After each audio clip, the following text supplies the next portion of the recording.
নমস্কার, আমি মিতা। আজ আমি বানিয়ে দেখাচ্ছি দুধের সাজের পিঠে। প্রথমে আমি 2 হাতা আতপ চালের গুঁড়ো ও 1 হাতা সুজি ভালো করে নুন দিয়ে মিশিয়ে নিয়ে তাতে উষ্ণ গরম জল দিয়ে একটা ব্যাটার তৈরি করে 15 মিনিটের জন্য রেখে দিয়েছি।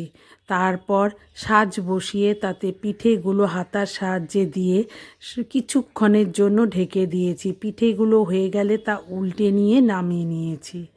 একটি কড়াই বসিয়ে তাতে 1 লিটার দুধ দিয়ে ফুটতে দিয়েছি এবং দুধ ফুটে এলে তাতে গ্রেটার দিয়ে গুড়টা কুড়িয়ে দিয়েছি এবং দুধ ও গুড় ঘন হয়ে আসলে তাতে সেই সাজের পিঠেগুলো দিয়ে দিয়েছি এবং কিছুক্ষণ নাড়াচাড়া করার পর নলেন গুড় দিয়ে এবং নারকেল কোড়া দিয়ে নামিয়ে নিয়েছি। এইভাবে তৈরি হয়ে গেছে আমার দুধের